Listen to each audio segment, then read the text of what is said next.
Hey everybody, it's Tammi Van Hollander.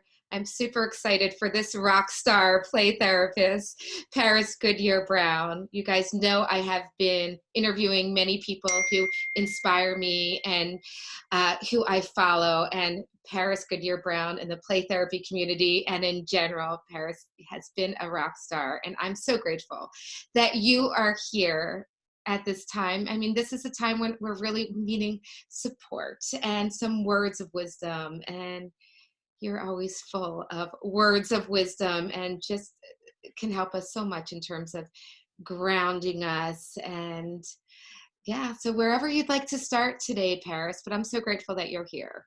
Yeah, I'm glad to be here too, Tammy. So I wanted to start by, when Tammy was asking me about getting on and doing this, I was sitting on my front porch this morning and I was feeling the stress of the whole environment. It's really profound to me the way that nature is speaking to us in this time, both as a comforter. I find nature to be very comforting, but also I have a set of birds, a baby bird's nest on the front porch. And we have, if I showed you the pulled back version of it, our whole shutter on that window is pulled away from the window now because for the last 4 years, there's been a new bird pushing through and making a nest on the back side of it. So, and we haven't had the heart to push the shutter back and have them lose their bird's nest space. So this mama bird made a nest behind the shutter, but because I'm working from home right now and doing telehealth, trying to switch up locations through the day for some self-care and changing my environmental inputs, I've been going out on the front porch more often than I normally would when a bird was nesting. And so this mama, she really has been showing me so profoundly what the trauma mama looks like. And I would say that every single one of us right now is a trauma mama or a trauma daddy or a trauma kiddo. And so it's her pattern to be on top of the eggs as they're being warmed and they're getting ready to hatch. And if I come out, if I open the door, she flies over to the holly bush and perches there, and then she yaps at me until I go back inside so I don't bother her babies. And I'm always saying, it's okay, I'm not going to touch the babies, I'm not going to mess with your nest. And then I go back in. Well, because the disruptions are happening for her much more frequently in her little world, as I come out on the front porch more, she has started, she'll have one or two times when her traditional healthy response to move slightly away and jabber at me until I leave again and she can go back to her babies. The window of tolerance for her gets stretched really quick. And by the evening, I went out 2 nights ago and she flapped up and then she flapped everywhere. She stayed on the porch though, under that. She couldn't figure out anymore how to get out from under the porch. And it was such a profound moment for me of thinking, this is what is happening for all of us. The stretching, the number of disruptions, the amount of collective anxiety that we're experiencing, and having to not being able to find our way sometimes after a period of time. The little ones though, and I'm going to just as a place of hope today, I want to show you this really profound moment when I was able to get on top, climb up on a ladder and see the little baby birds. They have been completely content. They have been really, really very content through this time.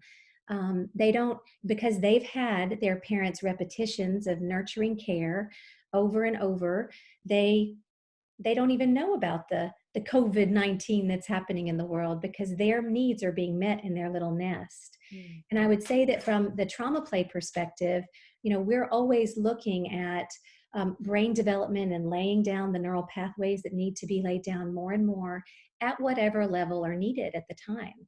So we're following the child's need in every session. And we were talking about this a little bit before we started the video, but there's a lot of debate in the field right now about, do we use more techniques or do we continue to do child-centered or child-led work in some way?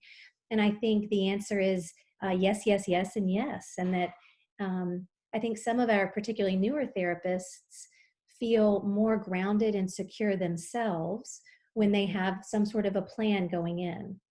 And if, in the same way that if mom ain't happy, ain't nobody happy, if the play therapist can be as grounded as possible, whatever that may require for them to be confidently entering the shared space, then you want to be able to leave that at the door, right? Be able to leave that literally at the digital window as you enter the world on the other side. And so having, I think, interventions can be useful for kids and parents who need some cognitive, structured, intellectual exercises. And in that way can actually even be a healthy dissociative strategy to some extent. One of the things we're finding in the trauma play model, we do tend to work bottom up as a trauma model.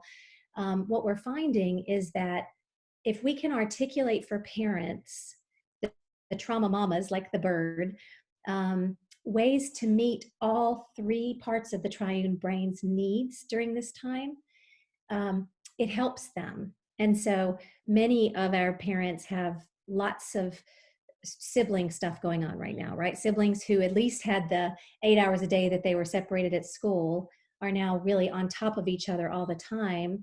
And that, if we think about it from a triune brain perspective, that requires a lot of that kind of middle brain limbic connection work, right? So a lot of our parents are trying to figure out and need permission for a balance of time together when the kids are negotiating and compromising and turn taking and all of those things that require connection and negotiation and emotional literacy and social skill availability, all those things.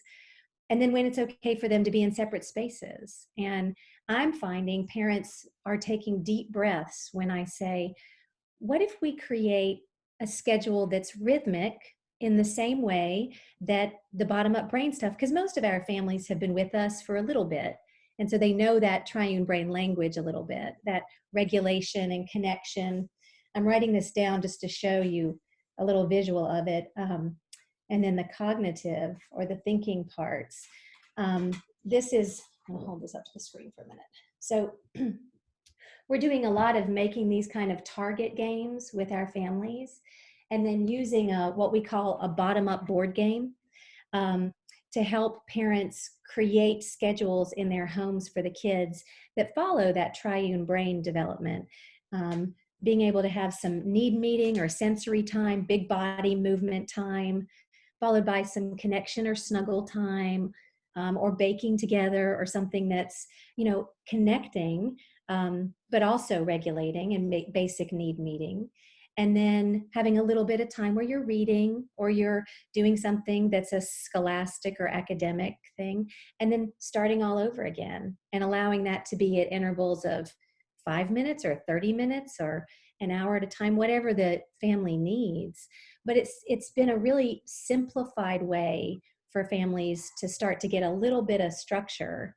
And for play therapists, as they enter into the system, to see what's going on over there in that home and how can we provide a little extra support.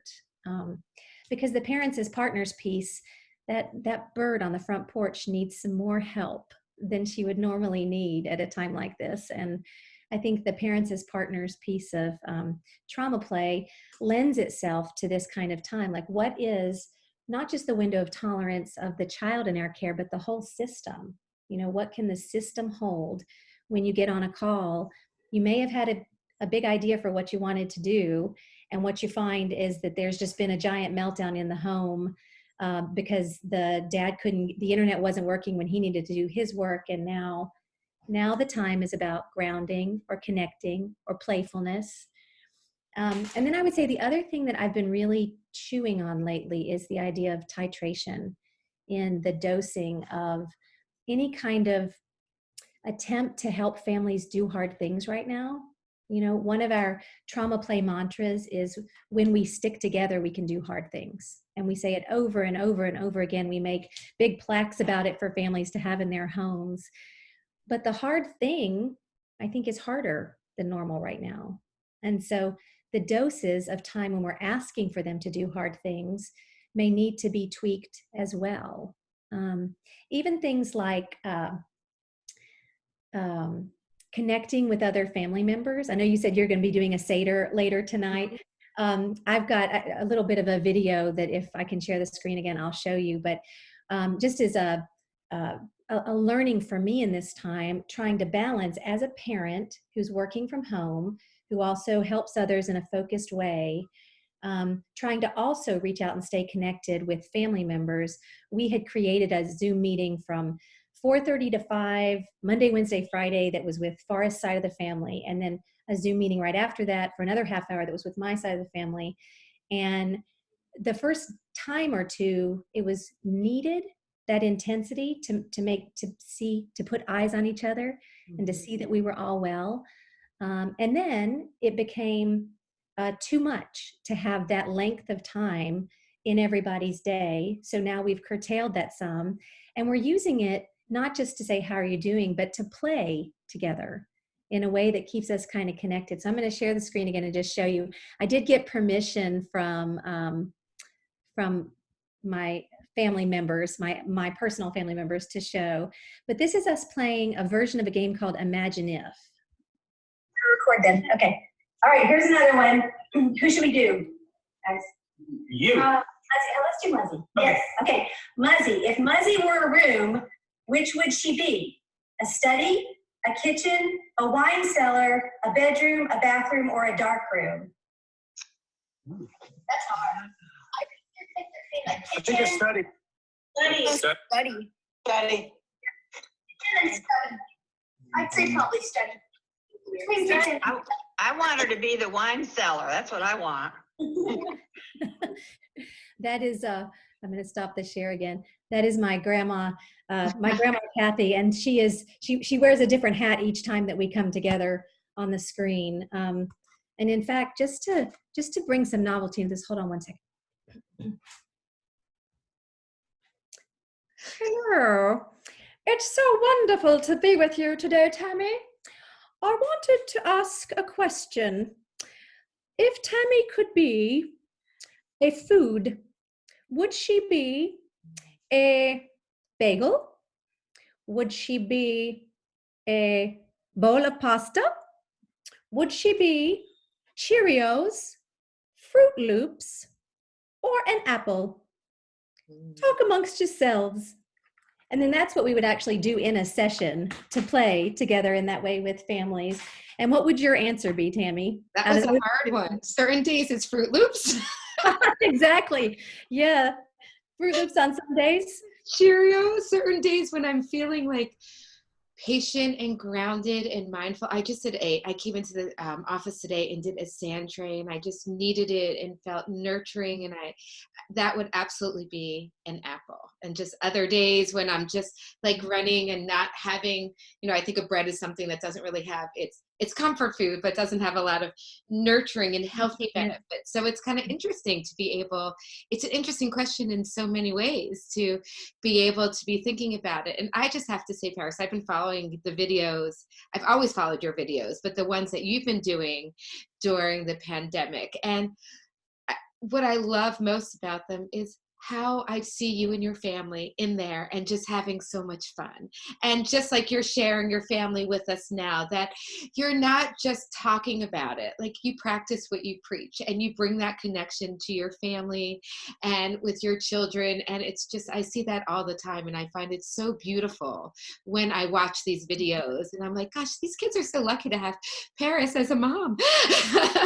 Well, it's interesting because I hope that's true sometimes, but I do think one of the things that this pandemic and the kind of shared push to all be together is that all of it is coming out more, right? The beauty of our times together, the beauty of our relationships, but also the places where some healing and repair is needed too. I'm very grateful these days for the places where we're slowing down enough to be able to work on any places in our relationships that may need that kind of repair.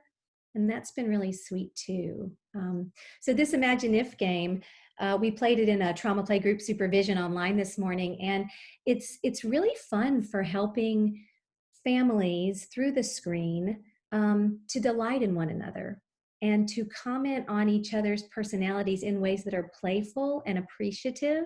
Especially, we see so many kids at Nurture House who have big behaviors, and their story keepers, their safe bosses, are often telling stories that aren't really fun about them, that are really the kind of yucky parts of their child's story.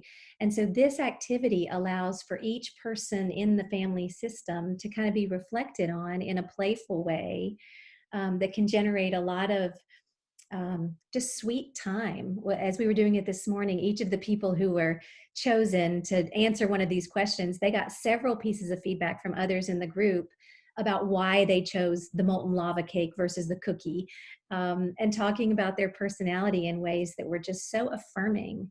And anything we can do in this time, in this pandemic, to bring moments of affirmation between parents and kids through the screen, and to parents, because they need to know, they more than ever, that they're doing a good job, that they're hanging in there, and that they are the most important story keepers for their kids, and that we can continue to be their story keepers as we're working this all through together. Right. When we stick together, we can do hard things, right? I love that. Paris, I just have a question in terms of Imagine If. Is it an app, or is it a game that you have? Physical game. There may be an app too, I don't know, but we just happen to have this. There it is. The Imagine If game. And you can use any number of games you would play in your own family through the screen with other families. It provides more of that cognitive structure. It hems it all in a little bit for families who might need a little bit more structure to their time through the screen. Right. Paris, thank you so much. You're It's welcome. so helpful. It's always good seeing you, and we need to be doing that for a game night. It sounds Yeah, like a lot of that fun. was fun too. Yeah. So Paris, where can people learn more about trauma play and get more information? I know you have so many books and so many different resources for all of us. Yeah, so the traumaplayinstitute.com, www.traumaplayinstitute.com, has a continuing education portal with lots of webinars on there. And the books are for sale everywhere on Amazon and on the Nurture House website. Nurturehouse.org is where you'd go to sort of see the spaces that we work in and to learn more about us that way. And then these videos, and actually I just finished one narrating A Safe Circle for Little You into the screen with the pictures so that it can be narrated. And I'm just going to put that on the web and let that be free for people to use with clients. You don't have to purchase the book. You can just have that narrated version and show it on the screen during sessions. And those are on the Nurture House YouTube page. And then I'm Paris Goodyear-Brown at Facebook, and there's a Nurture House Facebook page too. I'm not super savvy about the social media pieces, but if you reach out to me, I will work hard to connect. Okay, Paris, that's awesome. And what I'll try to do on the description below, I'll try to link everybody to all those things so they can have all of that information. So that would be great. Paris, thank you so much for taking time and to hang out. Have an amazing Seder tonight and time with your family. Thank you. Have a happy Easter. Take care. Take care. Goodbye. Bye.